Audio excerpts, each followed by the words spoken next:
नमस्ते। आज मैं आपको भारत चीन संबंधों के बारे में अपना विश्लेषण प्रस्तुत करना चाहूँगा। भारत चीन संबंध जो है बहुत ही कॉम्प्लेक्स सिचुएशन में अभी पहुँचे हुए हैं। वैसे भी चीन के साथ भारत के जो यादें हैं वो बहुत ज़्यादा अच्छी नहीं है। 1962 में यानी जिस तरीके से हमें पराजय का सामना करना पड़ा, तो उसको लेकर के उसको लेकर भारत का यही मानना है कि चीन ने भारत के साथ उस समय भी धोखेबाजी की थी।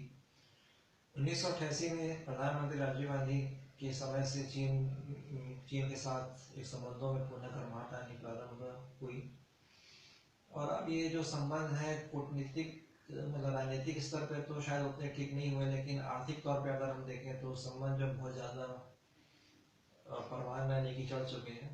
और ये जो संबंध है बिल्कुल एक तरफा है। जो ट्रेड डेफिसिट है वो भारत के पक्ष में, trade off balance of trade है वो बिल्कुल चाइना के पक्ष में है। पिछले साल के अगर हम आंकड़े देखें, $60 अरब का दोनों के बीच ट्रेड था। इसमें $52.5 अरब का चीन का यानी कि निर्यात था और भारत का जो निर्यात है केवल $7.5 अरब का था। तो भारत के जो बहुत सारी संख्या में जो छोटे उद्योग हैं और उनको चीन से आने वाले सामानों से बहुत ज़्यादा प्रतियोगिता का सामना करना पड़ रहा है। यहाँ तक कि अब तो जो कैपिटल गुड्स है जो है और जो स्टील है वो भी भारी मात्रा में चीन से आना चालू हो गई है। उसकी वजह से जो भारतीय स्टील कंपनियों को बहुत ज़्यादा परेशानी का सामना करना पड़ा था और उसकी वजह से सरकार ने जो चीन से आयातित होने वाली जो पर स्टील पर काउंटर वैल्यू ड्यूटी लगाई थी। लेकिन अब एक नई बात सुनने में मतलब आ रही है कि चीन से जो आयातित सामान है उनका हमारी बहिष्कार करें। तो ये जो आर्थिक राष्ट्रवाद है ये सुनने में तो अच्छा लगता है, लेकिन वर्तमान WTO का जो के इस दौर में आप किसी देश की वस्तु का इस प्रकार से बहिष्कार नहीं कर सकते। आप किसी वस्तु पर रोक भी नहीं लगा सकते। अगर आप के देश में अगर उस वस्तु की अगर डिमांड है तो आपको उसको आने उतना नहीं देना होगा। और भारतीयों को भी भारतीय व्यापारियों को भी यह समझना चाहिए कि वो अपनी गुणवत्ता में मतलब कि सुधार रहे हैं। और हमने एक चीज़ यानी कि देखी है कि जो सामान चीन अमेरिका में जाने की भेजता है उसकी गुणवत्ता बहुत ज़्यादा अच्छी होती है और भारत में जो वो सामान भेजता है उसकी गुणवत्ता उतनी अच्छी नहीं होती। और शायद यही कारण है कि उसकी कीमत भी बहुत कम यानी कि होती है। तो भारतीयों को भी ये चीज़ को यानी कि सोचना होगा कि आखिर वो कम कीमत का सामान नहीं ले रहे हैं। जब लेना पसंद कर रहे हैं तभी चीन उस सामान को भारत में यानी कि भेज रहा है। दूसरी चीज़ ये है कि चीन का पाकिस्तान के साथ बहुत ज़्यादा मजबूत यानी कि संबंध है। चीन को पाकिस्तान ऑक्युपाइड कश्मीर का एक बड़ा हिस्सा देकर यानी कि रखा है, जिसमें काराकोरम हाईवे का निर्माण किया गया है।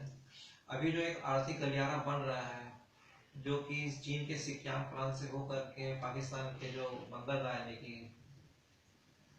कवाडा तक यानी जाएगा, यह भी पाकिस्तान ऑक्युपाइड कश्मीर से होकर के ही मतलब जाना है। तो इस प्रकार जो है और पाकिस्तानी सेना को भी जो भी हथियार प्राप्त होते हैं वो यानी कि अधिकतर मात्रा में उसको चीन से ही प्राप्त करने की हो रहे हैं। यानी कि अमेरिका से अब उसको उतनी ज़्यादा सहायता प्राप्त करने की नहीं यानी कि हो रही है। तो एक तरफ तो चीन ने अभी जो ब्रिक्स की जो मतलब मीटिंग हुई थी उसमें चीन ने साफ साफ कहा है कि वो जो न्यूक्लियर सप्लायर ग्रुप है उसमें भारत का आने का वो विरोध करता रहेगा। और वो UN सिक्योरिटी काउंसिल में भी भारत का हमेशा से विरोधी रहा है। इसके अलावा उसने आतंकवादी मसूद अजहर को आतंकवादी यानी कि घोषित करने के मार्ग में भी बाधाएं उत्पन्न की हैं। चीनी प्रवक्ता ने तो यहाँ तक कहा है कि राजनीतिक फायदे के लिए आतंकवाद का प्रयोग नहीं किया जाना चाहिए और यानी धन को राजनीतिक फायदे के लिए इस्तेमाल में नहीं लाया जाना चाहिए। तो ये चीन की दोमुही यानी कि नीति है। वह भारत के साथ संबंध बढ़ा करके आर्थिक फायदा तो कमाना चाहता है, लेकिन वह चीन जैसा जो उसका पुराना रणनीतिक साझेदार है उसका पीछा भी नहीं छोड़ना चाहता, उसका साथ भी नहीं छोड़ना नहीं चाहता। तो चीन के साथ भारत ने दोमुही नीति अपना करके यानी कि रखी है। और भारत का भी हमेशा से चीन के साथ जो है रवैया रहा है वो बड़ा यानी कि ढुलमुल यानी कि रहा है। और अब आवश्यकता है कि अगर भारत एक रीजनल पावर से ऊपर उठ करके एक सुपर पावर बनना चाहता है तो वो भी अपनी कुछ मसल फ्लेक्सिंग करे। चीन ने चीन ने अपनी यानी कि धौंसबाजी साउथ चाइना सी में भी दिखाई है। उसने एक बहुत बड़े यानी हिस्से पर कब्जा कर लिया है और जो इंटरनेशनल कोर्ट ऑफ आर्बिट्रेशन में जो एक फैसला आया था जो कि फिलीपींस के यानी कि पक्ष में था, उसको चीन ने मानने से मना कर दिया। इस प्रकार उसने UN convention on laws of seas का पूरा खुला उल्लंघन मतलब किया है। इसी प्रकार ईस्ट चाइना सी में भी उसका जापान के साथ संबंध यानी ठीक है नहीं। तो भारत को अब यानी कि ये लंबे समय की रणनीति पर विचार करना होगा और उसे अमेरिका, जापान, इंडोनेशिया और ऑस्ट्रेलिया के साथ मिल करके चीन को भी उसी प्रकार से जवाब देना पड़ेगा जैसे कि चीन ने उन्हें भारत के लिए स्ट्रिंग ऑफ पर्ल मोतियों की लड़ी वाली रणनीति चालू की थी।